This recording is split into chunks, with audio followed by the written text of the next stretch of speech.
morning. This is Japanese Economic Review Channel. Yesterday, April 22nd, the Nikkei 225 achieved a historic milestone, closing at an all-time high. However, the day was defined by a profound decoupling. While headlines celebrated the record, the underlying market struggled with geopolitical headwinds and a lack of broad participation. We now examine the internal mechanics of yesterday's distorted rally. Reviewing yesterday's closing figures, the Nikkei 225 finished at 59,585.86, a record high. In contrast, the TOPIX index fell 25 points, and the US markets had faced a significant pullback the night before. This divergence highlights how yesterday's performance was driven almost exclusively by index-heavy megacaps, rather than broad economic strength. Yesterday's sentiment was a battle between global beta and domestic alpha. US markets retreated as Iran remained silent on peace proposals. However, Tokyo investors found a reason to buy the dip following President Trump's announcement to extend peace talks. This fragile hope for stability provided the momentum necessary for the Nikkei to defy the global risk-off trend. Leading into yesterday's session, Wall Street faced a reality check. Short-term overheating and reignited Middle East anxiety led to broad sell-offs in legacy blue chips like Merck and Honeywell. This negative pressure from the US session set a challenging stage, yet the Japanese market managed to absorb this weakness through highly selective buying in the tech sector. Yesterday's intraday curve was a study in volatility. The peak occurred at 11:11 a.m. when the Nikkei hit 59,708, surpassing the previous record.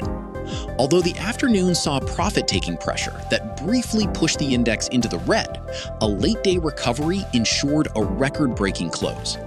This V-shaped recovery was powered by a concentration of capital into a few high-weight names. The most striking aspect of yesterday was the breadth paradox. Despite the record high, over 80% of the prime market, 1,302 stocks, declined. The TOPIX closed down at 3,744, reflecting the pain felt across the broader market. Yesterday proved that a headline record can mask widespread losses if capital is sufficiently concentrated in a handful of tech giants. Sector performance yesterday showed a violent rotation. Only 3 sectors advanced, led by information/communication and non-ferrous metals, with names like Shift and SoftBank Group performing well. Meanwhile, 29 sectors fell, with significant liquidity drained from real estate, wholesale, and textiles. This extreme polarization was the hallmark of yesterday's trading session. The growth market mirrored the prime market's selective nature yesterday. While the 250 index fell as investors took profits on mainstays like Time E and Trial Holdings, speculative interest remained in specific themes. Drone-related stocks surged, and Squeeze saw a solid IPO debut. Yesterday showed that even in a declining market, investors are still hunting for newness and specific growth narratives. Beyond the market noise, yesterday saw major strategic announcements. Line Yahoo launched its Agent I brand, and Fujitsu debuted GLVA1 to integrate business silos. In finance, Sony Bank made headlines by extending mortgage terms to 50 years with a 300 million yen limit. These moves signal a continued corporate commitment to AI integration and financial flexibility, despite market volatility. Yesterday also featured breakthroughs in physical infrastructure and consumer engagement. Nishimatsu Construction partnered for the Zipar transit system, and Kyushu Electric launched a shared EV charging service. Meanwhile, consumer brands like Nissin Foods and Ioma Trading announced new initiatives to maintain momentum. These developments highlight the fundamental resilience being built within the real economy.